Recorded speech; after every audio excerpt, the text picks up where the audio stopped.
Good evening or morning, because by the nature of this format, you may be listening at either of those times or in the middle of the day. Oh, well, welcome. I guess that's why we say welcome. It's Louis Brandmeier here for Clever Orbits with your host, Richard Futrell. Today we're going to be talking about the trailers, very briefly, for Star Trek, which these are just a sampling of those. We both kind of saw this YouTube video where they had Star Trek trailers, and then we're also going to talk about... We'll put a link to it in the YouTube. Yeah. So that you too, on YouTube, can enjoy all of the Star Trek movie trailers in one place for about 15 to 20 minutes, just sitting there watching trailers, which actually, now that I think about it, is kind of a weird thing to do. And it doesn't really make you want to watch the movie. Yeah. Well, so here's the thing about that. I don't know why, but YouTube had recommended, because I've got YouTube Red, and I've got a monthly subscription, and it's commercial free. And this is not an ad for YouTube Red; it's just a really great service. Well, I guess it is. Never mind. They should be paying me now. But I think it's better than Pandora because it recommends. Not only are you stuck on a track or a channel that just has music like one specific artist, but you can make your own playlists. You can go to any video or any song that you want at any time. I see YouTube as access to music primarily. You can access any. Yeah, and then there's the videos too, and then the movies to a lesser extent and all that. But for some reason, it thought to recommend to me, as it often does in the opening feed of the YouTube Red homepage, the Star Trek Generations trailer, and I watched it, and I was like, well, now this. So part of the thing for me, Richard, is that I kind of like being exposed to the stimuli of Star Trek without having to watch the whole thing or having to give it full attention. Yeah. So because it's so familiar, it's like comfort food. And today I almost went without it all day. I don't have a TV in my house anymore. I don't have my computer. I don't have YouTube Red or Netflix on my phone. So I've got to kind of access it through the browser. And when I do that, it's less quality and whatever. But yeah, so I'll do things like put Star Trek on in the background, or I will, what do you call it? Those songs by 5 Year Mission were perfect because it was getting the experience of a whole episode distilled down into a really cheerful, upbeat 5-minute song. And so you kind of get to go on the whole adventure of the episode and get exposed to all the high points. And so for me, the trailer was kind of like that. I get to watch the movie in 2 minutes, kind of. So that's how it lands for me. I mean, I know as trailers, these things are not the highest functioning. They're not the most effective at whetting your appetite and leaving enough to the imagination that you're let me go buy the ticket to see the film. But some of them they're good for the time. I guess. I mean, so one of the things that struck me that was where this whole line of thinking came from was the Generations trailer used music from The Wrath of Khan and from The Undiscovered Country, and they used it very effectively. I was like, everything that I loved about those movies, you've totally caught my attention through using the music from them. And just like how Generations used a special effect from Undiscovered Country. No, that was a little different. That was just lazy. That was just stupid. No, it's true that the music is a huge part of the psychological impact of these things. Yeah.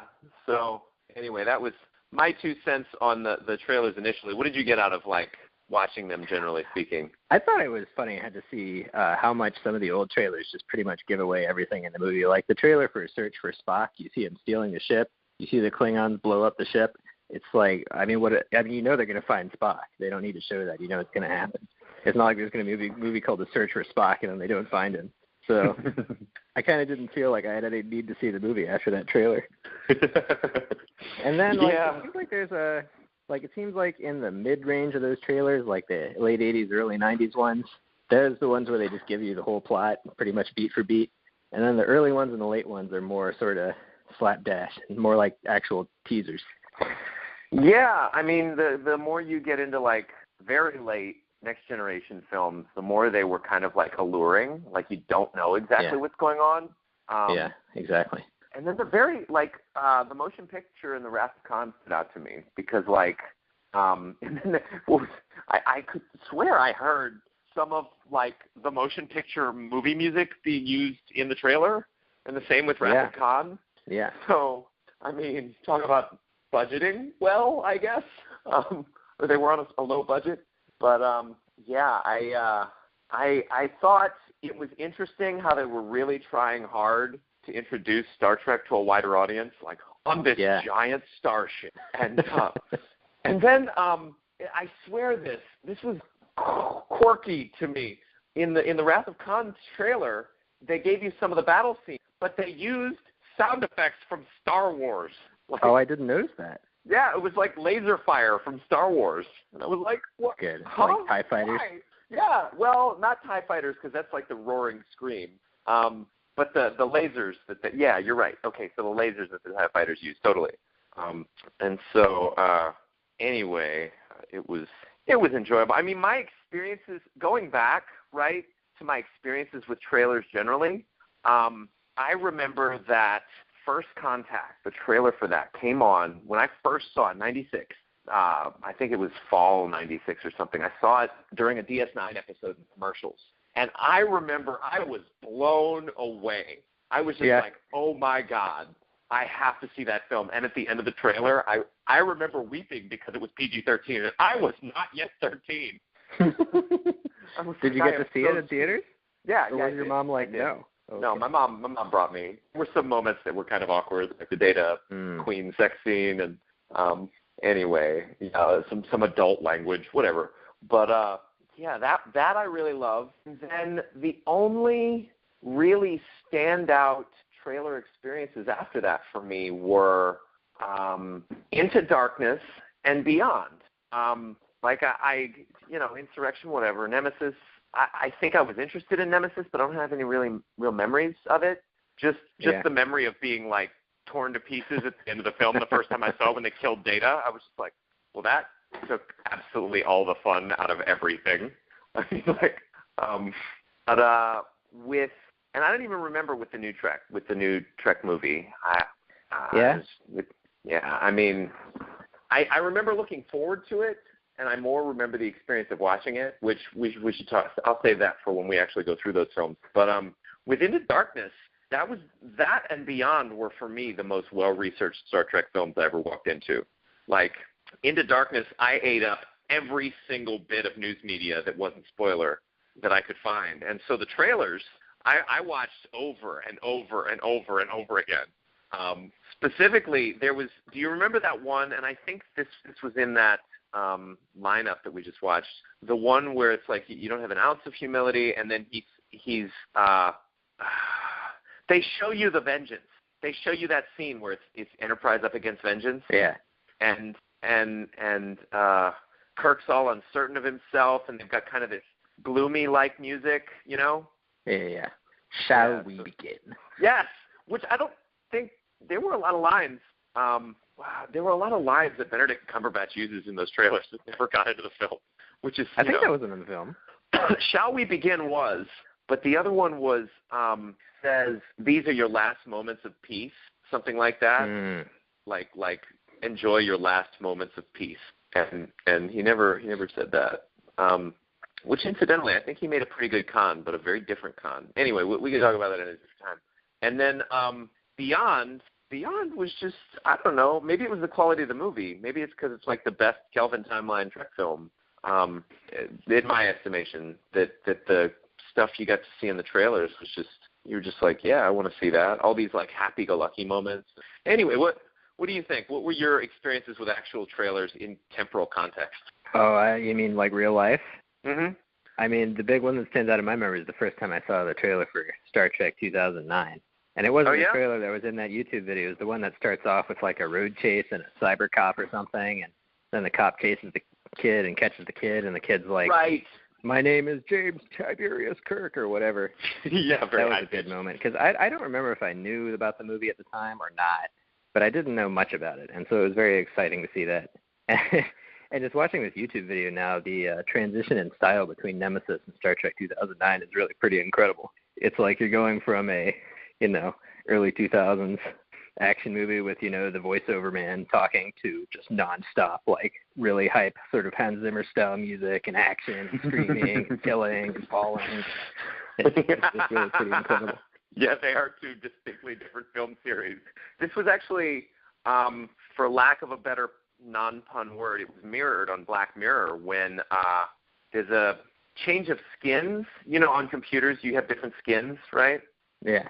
So, like, there's some momentous event that happens on this bridge of this basically Starfleet ship, but they call it something different because they're making an extended reference to Star Trek. They're not just lifting wholesale, except in some parts they do.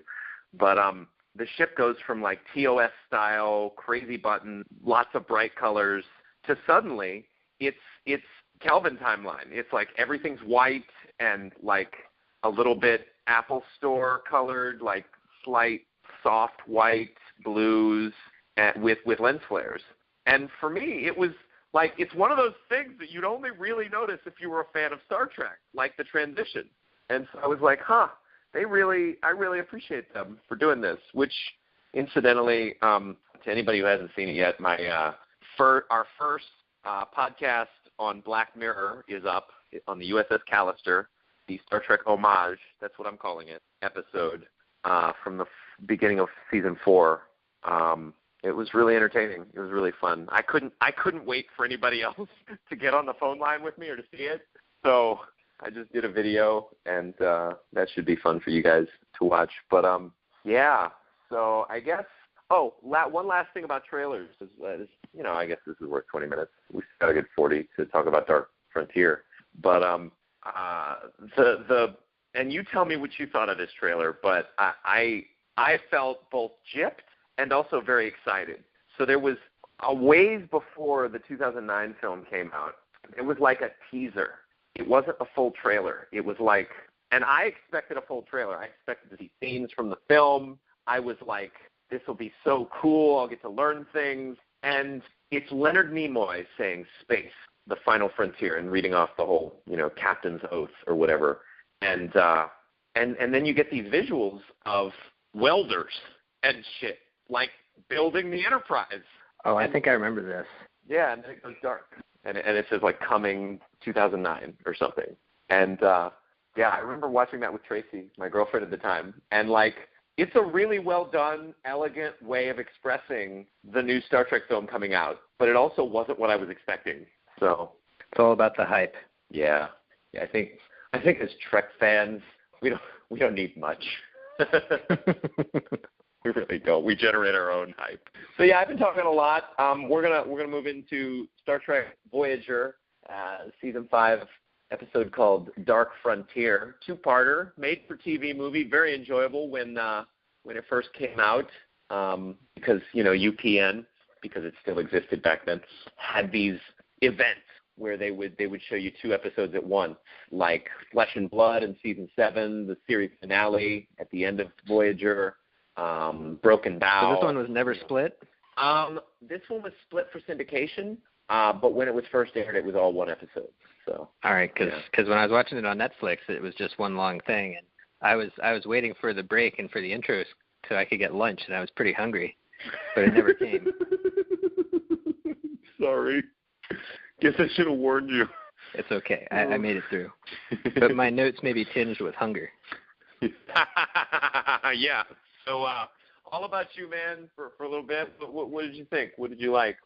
I liked it. I think the second half was better than the first half. The first part, like the lead up to, I thought the interesting part was when 7 of 9 was conversing with the Borg Queen, and they're talking about individuality and humanity, and there's this contrast between the management style of the Borg Queen, management style of Janeway. All that's in the second part. The first part I found to be kind of slow, and so I think we would be best to talk about the second part and this 7 of 9 Borg Queen stuff. Oh yeah, that was where there was the most depth. I mean, I won't shy away from what I took notes on, but I think the most stuff I have, actually there's some interesting stuff in the beginning, in my opinion. Yeah. I don't have too many notes, but so to start off, the opening sequence. You remember that essay from Thomas Nagel called "What Is It Like to Be a Bat"? Of course. Yeah. So because it's philosophy of mind, right? We get an experience of what is it like to be a Borg, sort of. We've seen things from their perspective before, but we see basically like, what is it like to be a Borg drone on the ship?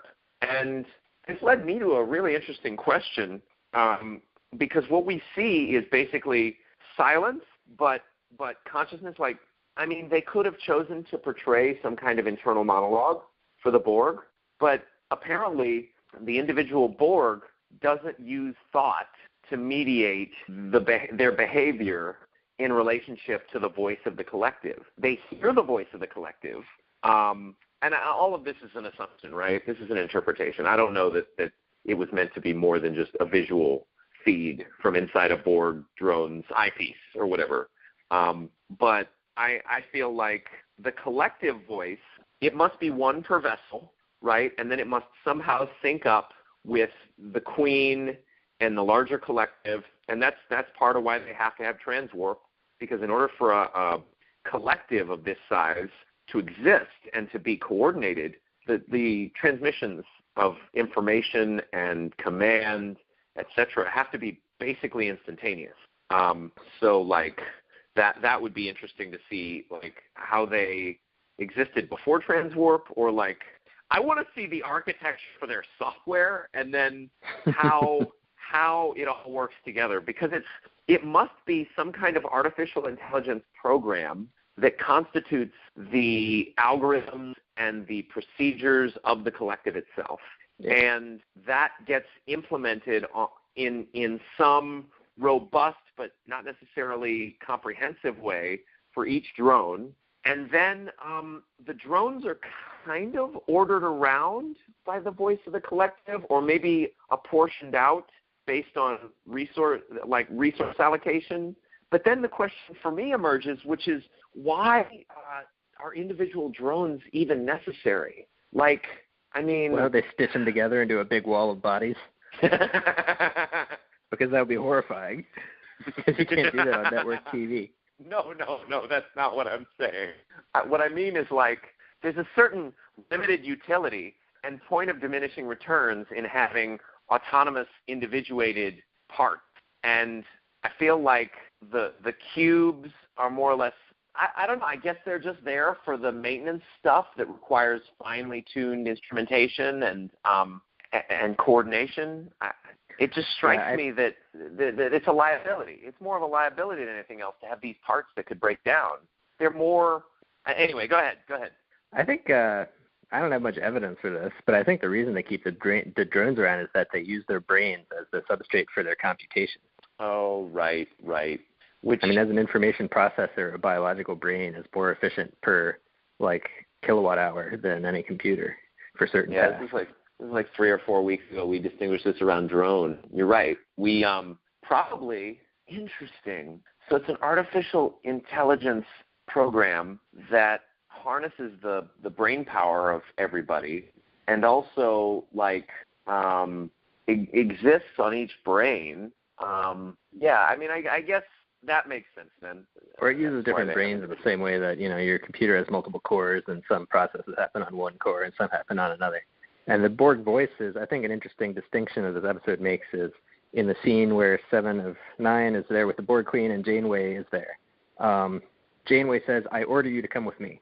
And, which is kind of interesting because 7 of 9 has been talking about individuality, and here she is being ordered around. And then the Borg Queen says in response, what is it she says? I wrote this down. She says, "One order, one voice." So it's not that the Borg voice gives orders. It's that the Borg voice just makes these things happen. It's just one order, one voice. It's not like a message is sent from point A to point B and point B responds to the message. It's that it just happens. It's all synchronized. Oh, cool. So there aren't orders given. There are communications of directives implemented. There's just one order, one voice. That's the idea, at least, as I take it. There's, there's logistic issues. How would that actually happen? But whatever. It's sci-fi. Hand waving. Come on, we don't do that here. The whole. I thought of an interesting sort of Borg fallacy. Yeah. So, please. So 7 of 9 saves 4 of the members of this species from being assimilated. They're going away on a ship, and the Borg Queen pulls the ship up on the screen. She says to 7 of 9, "I need you to destroy this now. What do you want to do?" And 7/9 says it would be inefficient to assimilate them. And the Borg Queen says, but if we don't, they're going to resist. Which made me think, if they can conquer any resistance, it doesn't matter if they're going to resist. It seems like what they should want to do is to let these people go so that they then breed and then build up another population of like 1 million and then assimilate them, right? So the right Borg strategy should actually be to farm people. That would be, but that's what I was thinking. I think might be pushing it for Star Trek. It might be a bit too dark for Star Trek. Maybe. Well, in fact, maybe that's why every species is humanoid. Maybe we're all just being farmed by the Borg, and now it's harvest time. That would also explain why, so famously in one of the Star Trek novels, in the Collectors, is a Borg dinosaur, like they assimilate a dinosaur, which... Interesting. Okay, it's actually really cool because it's got its tiny arms and assimilation tubules come out of them and they don't reach far enough because the arms are tiny. It's quite terrifying because it's this giant freaking Borg dinosaur, which I'm sure I've mentioned on these podcasts before.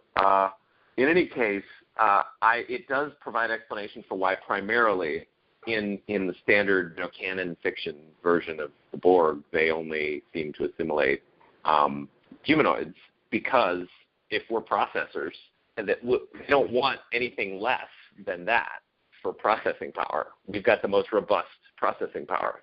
So although one might imagine that they tried different strategies to start off and eventually decided, all right, well, this is the only thing that works. They're the Borg. Probably they've adapted trillions of times just based on the feedback they've gotten from their environment. And probably that's another interesting thing about the Borg. The Borg must always be evolving on the whole based on the feedback that they get from their environment and their experiences with new species especially.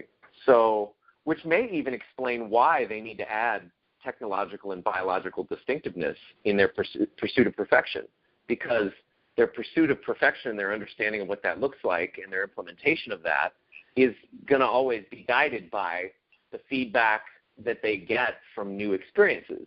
So they are actually kind of a perverted version of Starfleet, to boldly go where no man has gone before, to encounter strange new worlds, strange life forms. That's kind of their mission. It's just with an added agenda of using it to bring about perfection, which, when you think about it, the Federation with its autonomy and its individualism kind of is aiming at that kind of thing. No, I think aiming at a certain... Go ahead. I think it's quite clear that the Borg and the Federation exist on a sort of continuum. It's like, again, in that scene where Janeway says, that's an order, and the Borg Queen says, one order, one voice. It's all orders. It's just like, you can imagine a middle point between Janeway and the Borg Queen there. Oh, you mean the management or the administrative styles? They're all ordering her around. It's just that the level of control is more in the case of the Borg and less in the case of the Federation. That's the only difference. Yeah, and then there's also the facet of an initial consent to the structure of being ordered that comes with those who sign up for Starfleet Academy. And Seven's in an interesting position with regard to that. It's not clear that she really consented to it. Yeah, I think Janeway said, hey, once you get your humanity back, this was in the gift, then you can make that choice for yourself. But right now you don't actually have the ability to choose because you've never developed that facet of your personality. She's basically saying you can choose what I say you can choose. Well, yeah, that was how it occurred.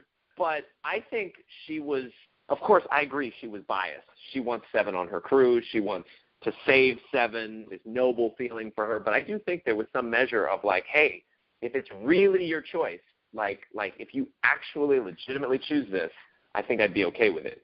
But why would anyone with the ability to choose to throw away their ability to choose in that way? So, yeah, I think that's something that might not make sense for somebody to use their faculty of choice that way. But anyway, sorry, I'm repeating myself. I like the title. Dark Frontier is like one of those epic titles without really too much clear bearing on the plot. It's like a cinematic made-for-TV title. Where is the Dark Frontier? What are you even talking about? I guess Frontier is a Star Trek theme, and this episode is dark. It's today. The weather is dark and stormy night on the final frontier. Okay, but anyway, I liked it. It was good. I never thought to complain about it until now, and only now because it's funny. It's a decent title. I like the Janeway-isms early on in the episode. See, that to me was charming and not terribly slow. Like it was, because there comes a point in any of these series when you're just like, I want to watch this to kind of hang out with the crew, like this crew or that true. crew. They're your buddies. Yeah, and parasocial, relationships where you relate to the characters on screen as if they're friends of yours or something.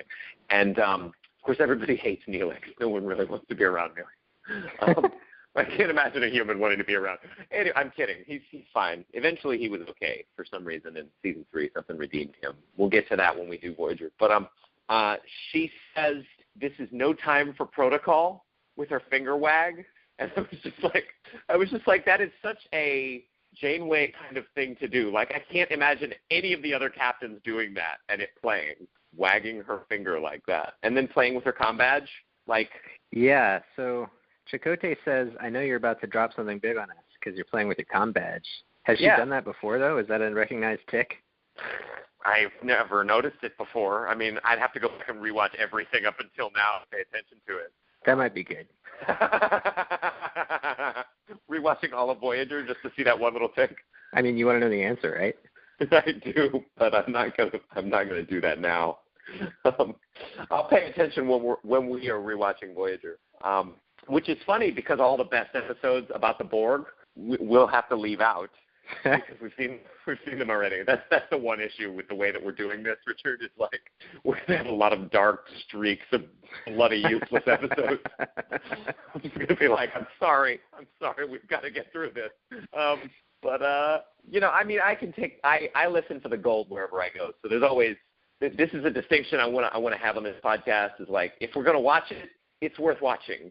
For some reason, we're just there to discover it, and like even if it's making fun of it and enjoying how silly it is, like that's still worth doing.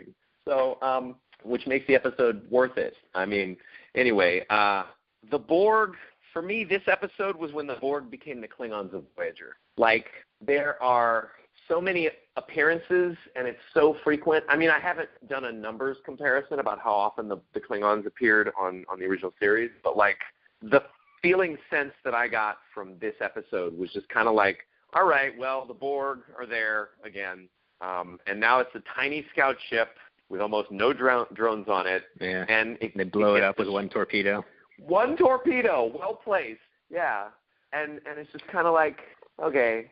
I mean, it's. I'm not disappointed because I know from the beginning of their appearances on Voyager, it's a different Borg. It's like we're going to use them in a different way. We're in their territory. In order for Voyager to go on, I mean, like, okay, that would have been interesting and cool. And they kind of do this a little bit later with Unimatrix Zero, which have you seen that yet? A long time ago. Oh man, yeah. So they kind of do this a little bit with that, but I think it would have been interesting for the Voyager crew and the ship to have been assimilated, like legit, and there be like one or two quanta of hope. Like maybe Tuvok kind of has memories of his previous self, and the Doctor somehow his program survives. And like, so you follow this episode arc of like 3 or 4 episodes where like, I mean, it probably they would have only been able to milk it for like 2 or 3, but like where you get to see the collective from the inside, and you're basically your favorite characters are living out as Borg drones. I mean, this is something adventurous and risky that they more would do in a modern Netflix show or something like Battlestar Galactica. I mean, but yeah, I mean, so basically, aside from that, you have to have the Borg be kind of a nuisance and a little bit scary, but we can take them kind of thing, because otherwise we can't use them as the writers. We can't use them that often. And we want to use them because that's why we plot Voyager in the middle of the Delta Quadrant. We could have everything be new, and then also like have them encounter the Borg at some point because it's the only thing we know that's out there. So anyway, I love the music throughout this whole episode. I thought it was really good. It was. In fact, sometimes like go ahead. Oh, I was just going to say, sometimes when I'm trying to motivate myself to get something accomplished, I sing this music to myself. Also, the music from Star Trek II, the very end, right before they're gonna the Genesis countdown, and there's other music. Anyway, go ahead though. Oh, I mean, like the distinctive thing about Star Trek music since TNG up season 2 and up to Discovery is it has no percussion. Have you noticed this? Really? No, that's interesting. I think it's maybe Rick Berman or some of them just didn't like percussion, and so there's never any percussion. It's always violins and horns and stuff. But in this episode, I noticed that they managed to still get a good sort of beat going, even though there was still no percussion. Yeah, I'm sure someone somewhere has done like a musical study of all the series, or someone should anyway. I think that would be interesting just to compare it all. Kirk Bailey, the guy who plays 7 of 9's dad.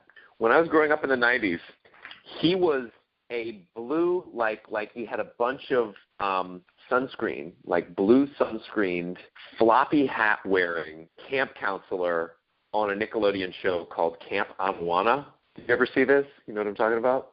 I haven't seen it. Oh, well, it was really, he just plays a completely, clearly very different kind of annoying character there. And so when I see him, I think of him. He's got a good range, a decent range, that guy. I mean, he didn't really have to do much. He didn't have to showcase too much. It was pretty good when he got brought out as a drone, and then 7 of 9 says Papa. That was a great sort of traumatic, horrifying moment. That was yeah. I mean, like, and wow. he's just standing there completely emotionless.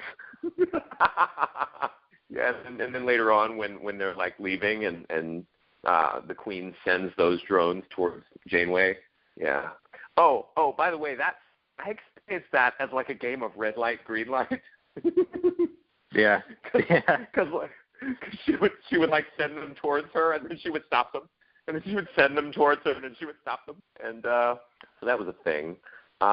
You are unique. The Queen tells 7 of 9. I want to talk about this. This is weird. What about interesting. Q, they didn't know how to care about individuality in the collective back then. It just messed up that one ship, and maybe it even didn't get disseminated to the rest of the collective. We don't know. But yeah, you are unique. I mean, I guess that's true. This is the only time a Borg drone has been raised by the Borg and then rediscovers her humanity. And then later on the Queen says, like, this is why we let this happen, because we want to learn more about humanity so we can assimilate them better. That's kind of what I remember? Yeah, we want to understand the nature of their resistance. Which is really interesting and curious to me. Like, the Borg are pretty smart, generally speaking. Yeah, I'm not sure. That?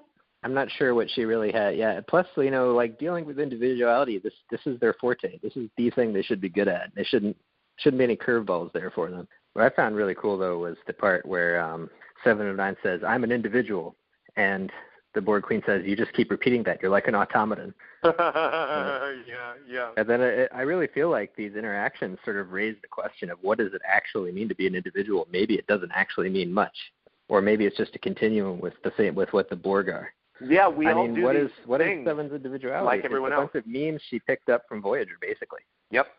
She got it from them, just like the Borg drones get it from the collective. The only difference is that on Voyager, it's like you're allowed to resist a little, I guess.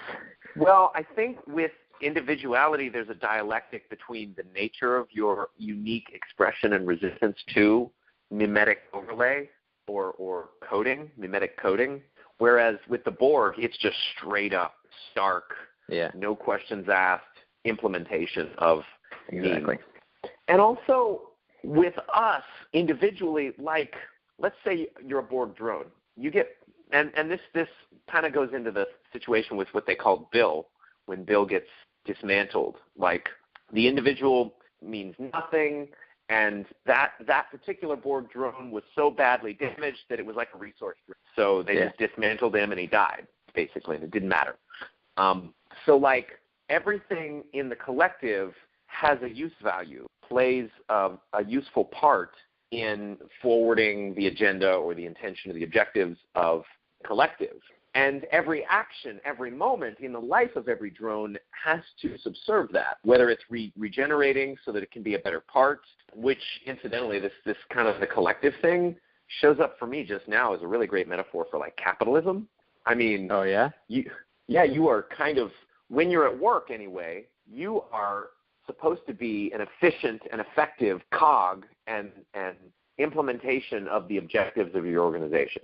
Like, and I have met with this in the corporate world. If you express yourself too strongly, if you're too unique, it's not acceptable. And I mean, there is some self-expression, like, oh, I've got this little trinket on my desk because I'm special. Fuck you, that's nothing. I mean, but so to be an individual ultimately means you have time with which to do what the concatenation of instinct, meme, and whatever relevant amount of control and free choice you have, like, aims you at, because it is all of those factors. Whereas with the Borg, there is no free time. There is no time for the expression of the net vector of all of those forces acting together on that unique consciousness, on that unique brain, really.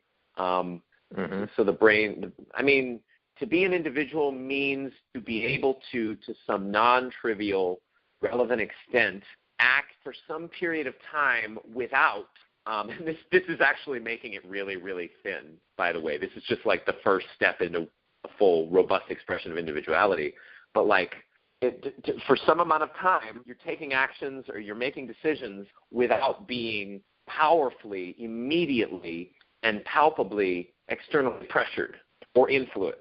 Like, you're still being, and we as individuals, we are still inflected by, influenced by, determined by, coded by consumer capitalism, advertisements, our friends, our family, what we've chosen to expose ourselves to in terms of memes. And this is actually a really interesting question for me as a coach, is like, I am the sum of my 5 best friends. I am their mannerisms, their memes, their tics, their tendencies, and that's just kind of a heuristic. It's not hard and fast. It's a behavioral science kind of observation, so it's soft. But like me as an individual, I am seeking to create a context for my brain through what I expose, what, who, and what I do, and what and who I expose myself to, such that it calls for the highest and most powerful, empowering, engaged, active, contributory expression of myself. And so, you know, I do things like I listen to certain audios from the Global Information Network every morning, or other audiobooks that have this positive tendency towards them, or this positive tone. So you could say I am actually reducing my own individuality, which would be the brute, open freedom to be whoever and to do whatever as whimsy strikes and as instinct impels, which, by the way, this may be one of our best podcasts because of the philosophy we're doing. It's fun. Like I'm trying to program myself to be less free on a certain level, think in a certain predetermined way that is aligned with my intentions and that is more empowered than just my dominant mode, the default, the momentum of tendencies, beliefs, habit patterns, and stimulus response reactions from the previous 25 years of my life. So, I mean, that's where coaching and self-development is really fascinating, because we are capable of being so much more than we are. There is limitless untapped potential in the neuroplasticity of the human brain and in all these different tools and technologies for transformation of behavior, perception, attitude, speech, etc. And like, what would be cool is if there was a form of the Borg that did that for individuals, like that fully actualized and fully expressed that. And don't say landmark. Don't say landmark. No, landmark isn't like that.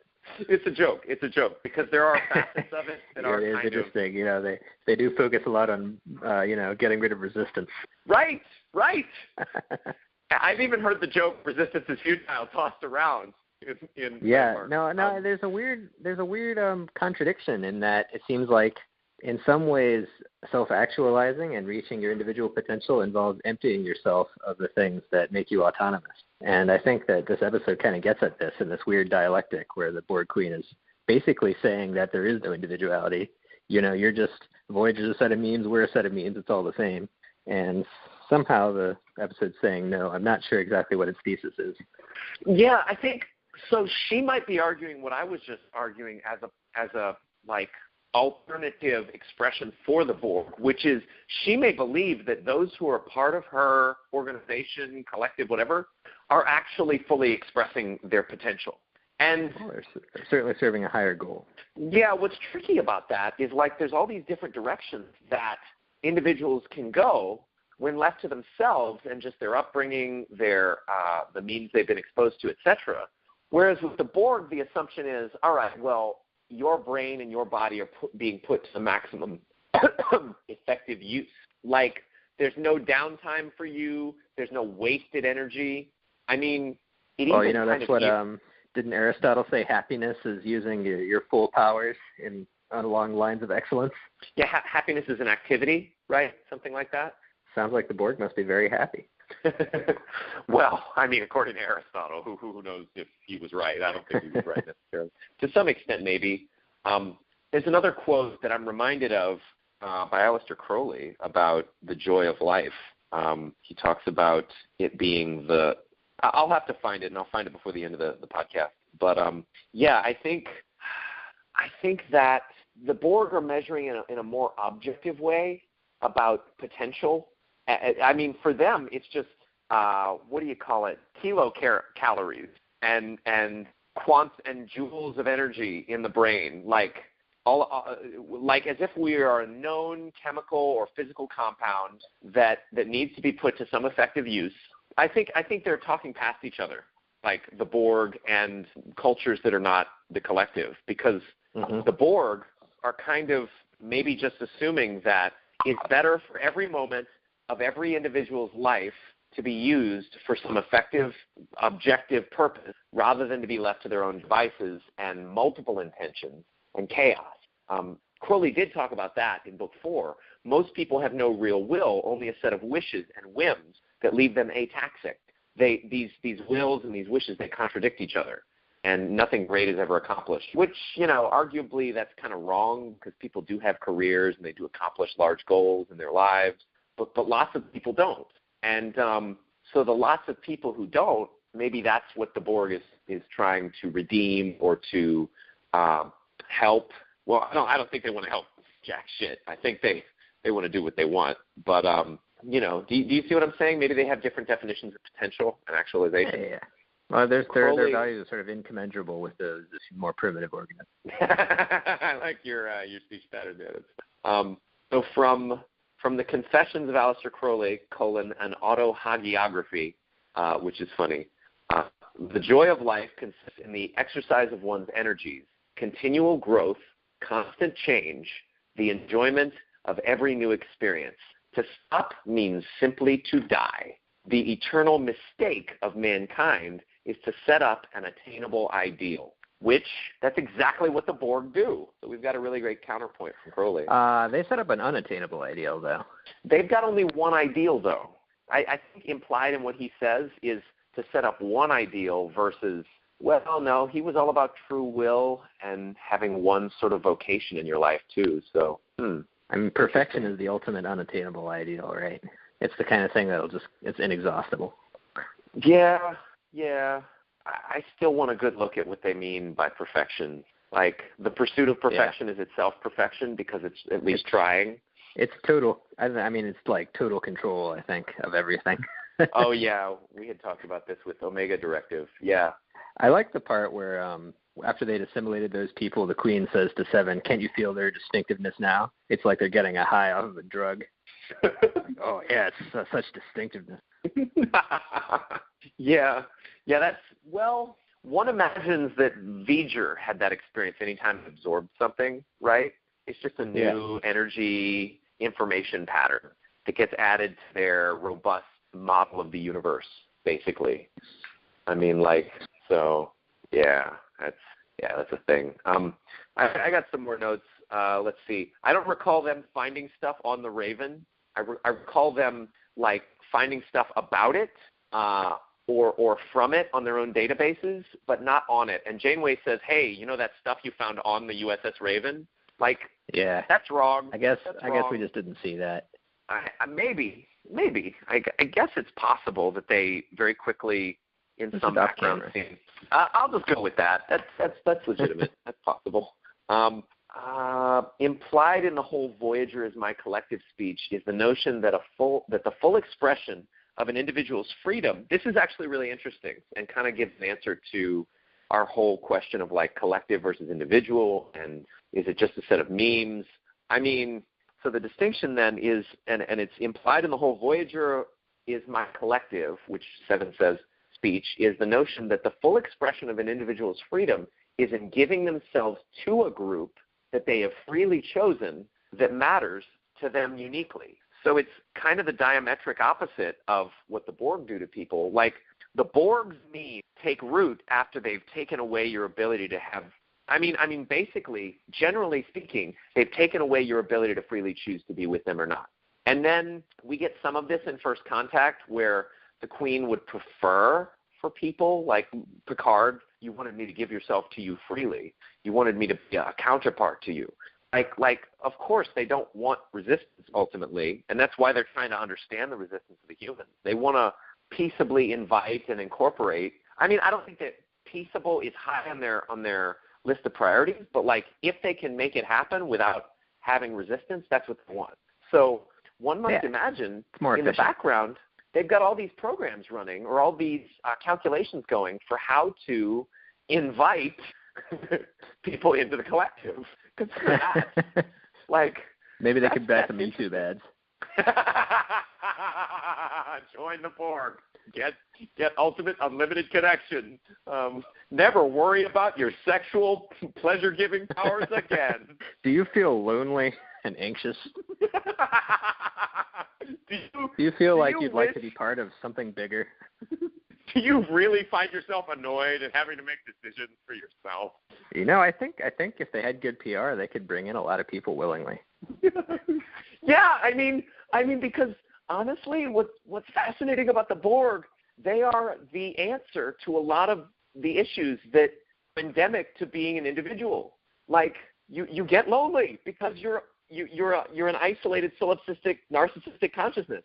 I mean, like, you want to be connected. You want to live forever. You want to not have to struggle with life for status, resources, achievement, all of these things. And the Borg, basically, they take you out of that whole rat race. You got a simple regeneration space that you can stick yourself into to get all your nutrients.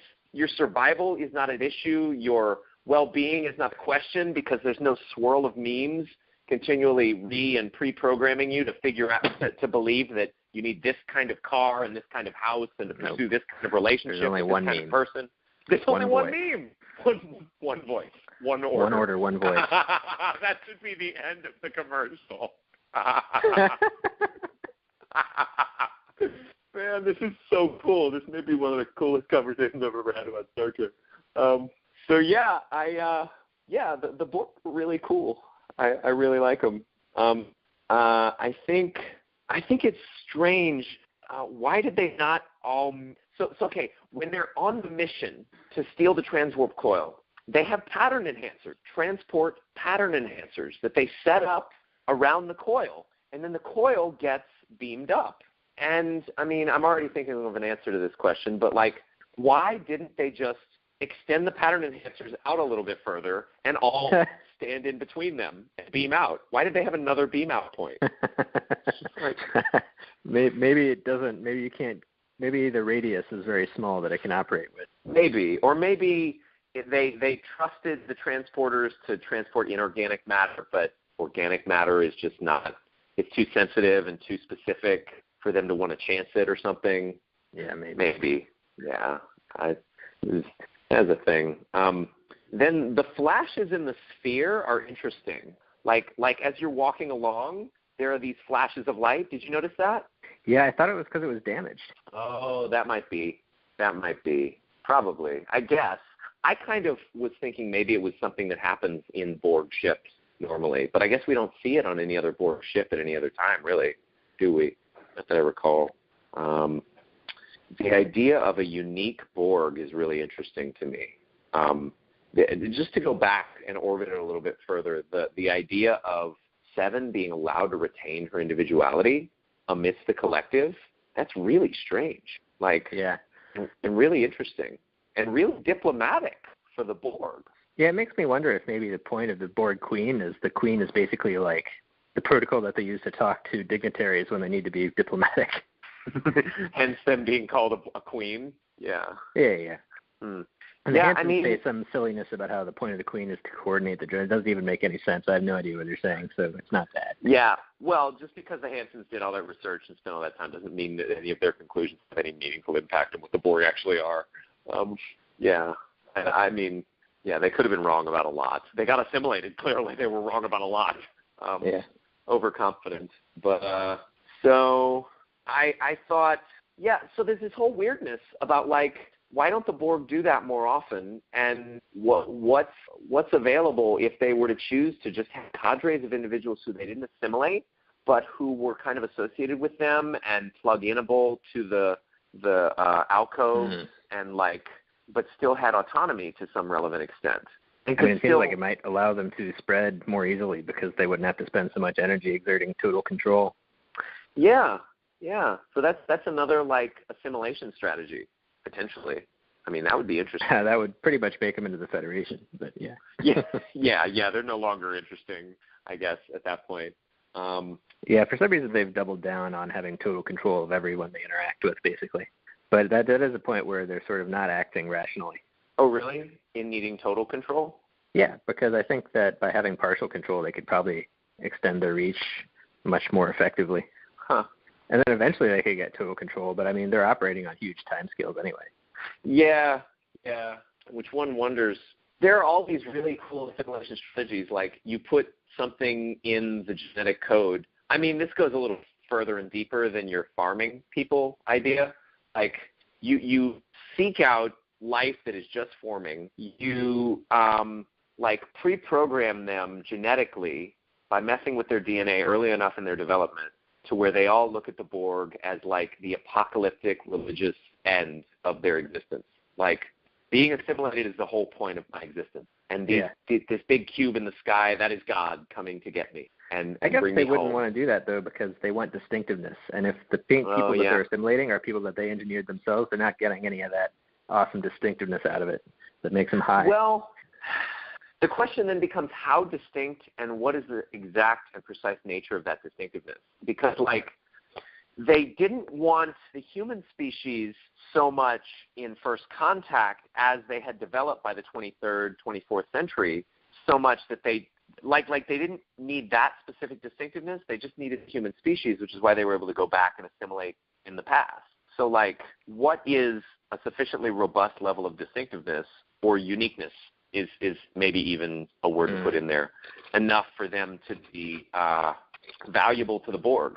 I don't know. Clearly, there's one point in the series, it's like a throwaway line in one of the early episodes after Seven comes on the ship, when they talk about the Kazon. Did you ever see the Kazon, the ones with the crazy hair that wanted tech? I remember them. Yeah, they're like the shitty knockoff Klingons of the Delta Quadrant, kind of, with stupider hair. And funnier looking ships. They look like shark fins or something. But anyway, Seven says something like the Kazon were too primitive. So, like, there are certain distinctivenesses, and they even had a species name, or a species number. So it was like species 271 or something like that. And so they're clearly making choices based on some criteria on what is distinctive and what isn't.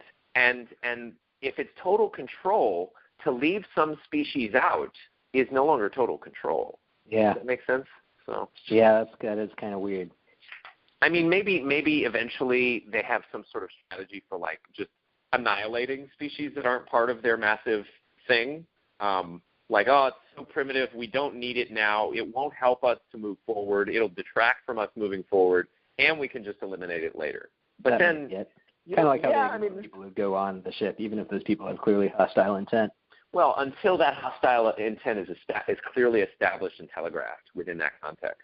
Yeah, I mean and then you also get this sense that the Borg Queen and the Borg Collective are a little bit wiser and a little bit shrewder and sharper than anybody thinks, because they left Seven on Voyager. Yeah. And they turned it. I don't know, man. Do you think the Borg Queen might have just been lying in order to use Seven?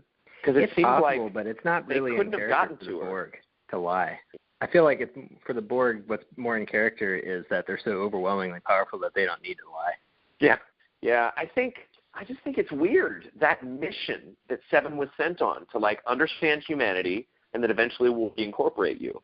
And it does kind of sound like, you're at the end of the RPG and the villain says it's all going according to my plan, and some incredibly complicated thing is very unlikely. Yeah.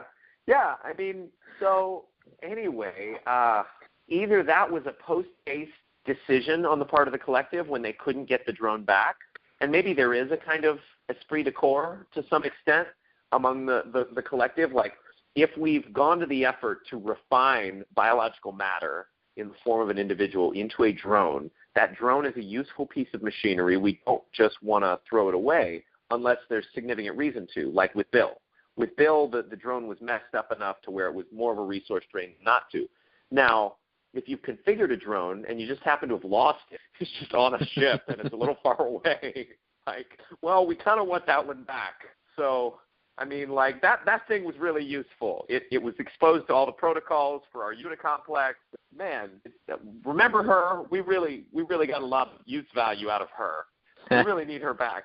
And then maybe, and this is kind of a really this is not the way the collective must have talked to itself, which is interesting. Like Wintermute, or like the robots from the Matrix, or like any interesting AI. Like, how does the Borg communicate with itself and calculate what it's going to do next, or what its directives are?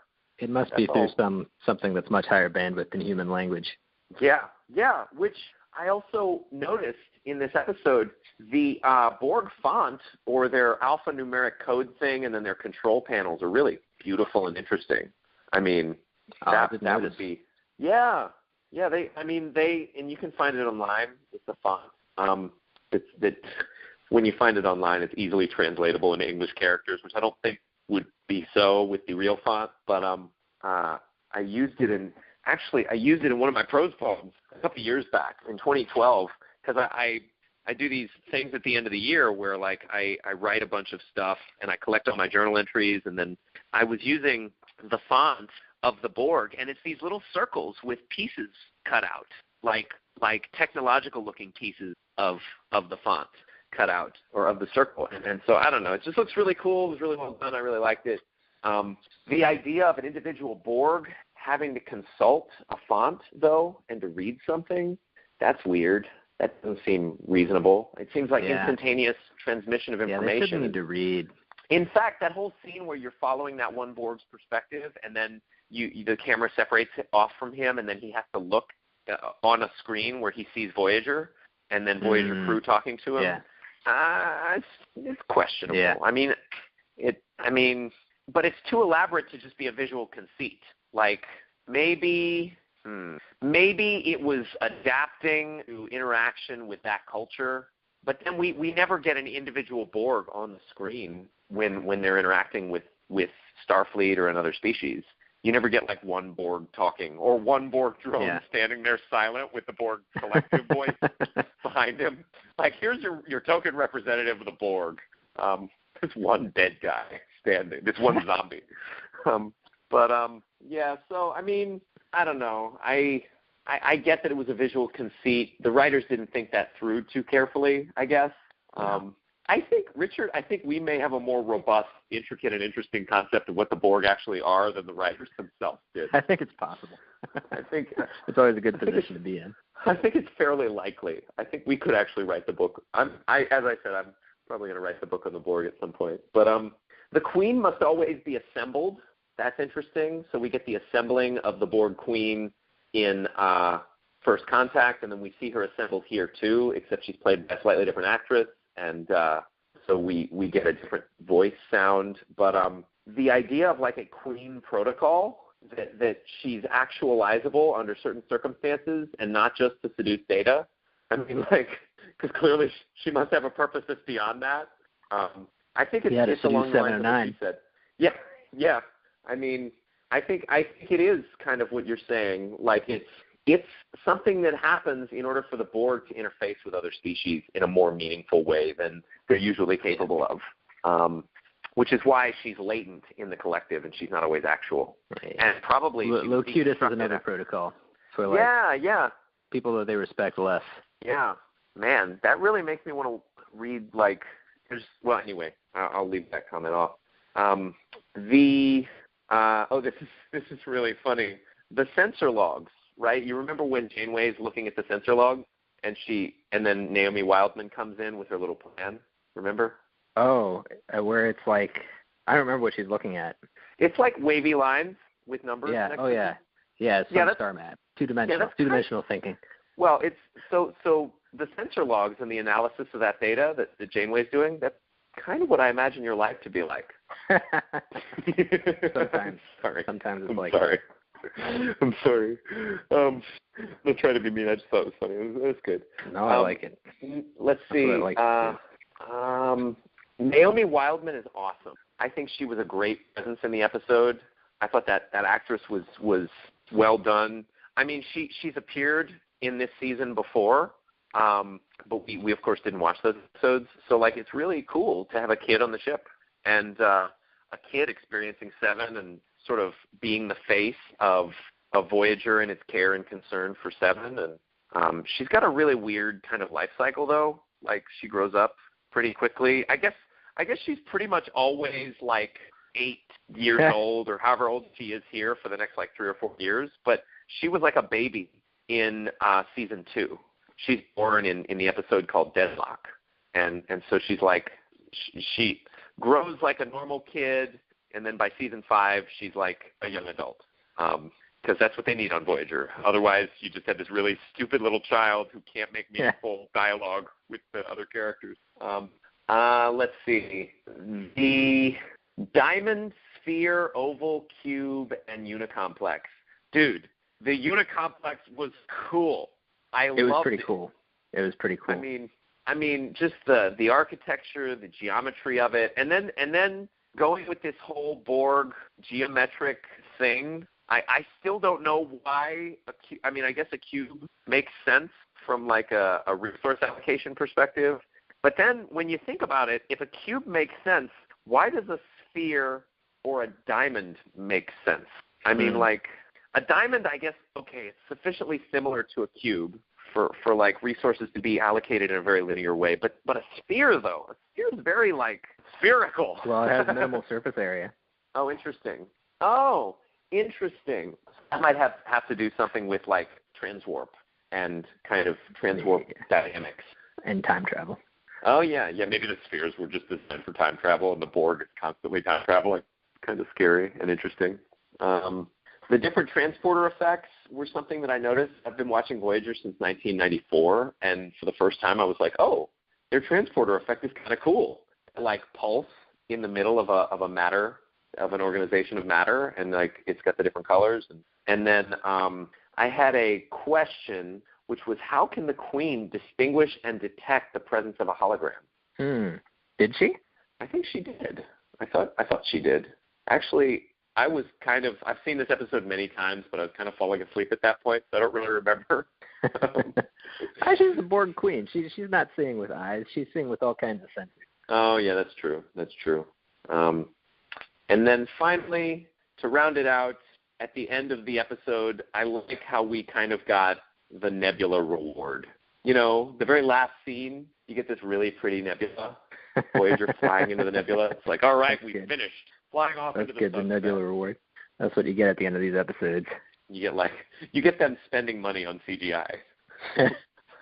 Like, hey, we probably did really good on this episode. Let's give ourselves a reward and make something that looks like space, like real space, like not just sequins on black velvet, which I don't think they've done. But by this point in Star Trek history, I think they used to do that. They definitely did it for the original series, and then I think very early TNG maybe. Yeah. But that's what whenever you saw space out of a window, it was just black velvet with sequins in it. So every morning I dream build about being an actual space tourist, like on SpaceX or Virgin Air or whatever, and or the Elon Musk's thing. Yeah, that's SpaceX. And that's SpaceX. Okay, so like I think it would be funny. What I visualize is looking out a window and seeing space, like seeing actual space, and it's funny. If that effect can be achieved with sequins velvet, then I've got to pick another. I think when you're in actual space, you don't see the stars because the Earth and the Sun are so bright that they drown them out. Really? That's why the photos of astronauts, they usually can't see any stars in the background. It's usually just black. Huh. Interesting. I don't know, though. Well, Haven't yeah. been to space yet. Yeah, me neither. I plan on going, though. Someday. Yeah. Let's see.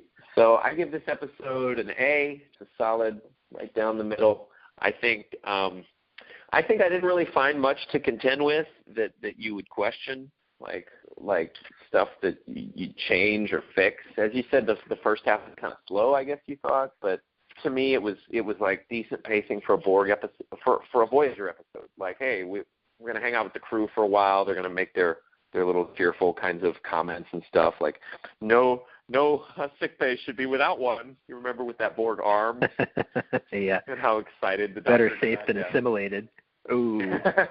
Ooh, yeah. Anyway, what was your final thoughts and ratings on this one? 9 out of 10. Yeah? Yeah. So you liked it? I thought it was very thought-provoking.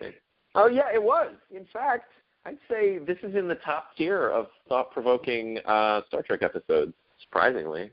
I mean, for one that I used to think was just a slam-bang action kind of thriller, that was how I used to relate to this one. Like, I guess it's largely because of all the work we've done leading up to this to try to figure the Borg out that has us approach this with fresh eyes that are more interesting. But, it's good. It's fun. That was a great episode. So, all right, next week, Discovery starts up again. We'll be releasing it at a different time because we're going to want a day to review the new episode, and we'll get to finally find out what's going on in the wherever Discovery is now. So that'll be cool. Hopefully it's not the Delta Quadrant. Yeah. Happy New Year to everyone, and to all a good night.